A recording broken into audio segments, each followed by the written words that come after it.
વિછિયાના ઘનશ્યામ રાજપરાની હત્યા બાદ પોલીસ સ્ટેશનની બહાર પથ્થરમારો કરવાનો મામલો સામે આવ્યો છે. પથ્થરમારાની ઘટનામાં કોળી યુવાનોની ધરપકડનો મુદ્દો ગરમાયો છે. કોળી સમુદાયના 84 લોકોને પોલીસે ખોટા કેસમાં ફસાવ્યા છે. પોલીસે ખોટી રીતે લાઠીચાર્જ કર્યો અને માર માર્યો છે. જો જવાબદાર પોલીસ કર્મીઓને સસ્પેન્ડ નહીં કરવામાં આવે તો 25 જાન્યુઆરીએ ગુજરાત બંધનું એલાન આપવામાં આવશે. જો 5 દિવસમાં પોલીસ કર્મીઓ સામે કાર્યવાહી નહીં થાય તો કોળી સમાજ 25મી તારીખે ગુજરાત બંધનું એલાન આપશે.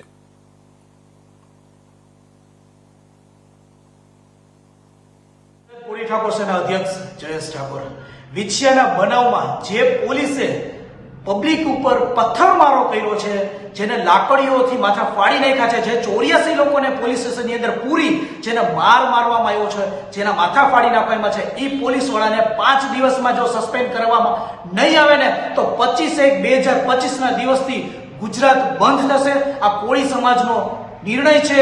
શાંતિપૂર્વક ગુજરાત બંધ કરવામાં આવશે અને 25/1 પછી કોળી સમાજ દ્વારા વિછિયા મામલતદારે ધરણા કરવામાં આવે છે. જો શું સમાજના આગેવાનો જો શું સમાજના ન્યાય માટે લડવા ઊભા થાય તો પોલીસ દ્વારા પકડીને મારીને અંદર પૂરવામાં આવશે. તો શું સમાજના આગેવાનો આવી રીતે ઊભા થશે?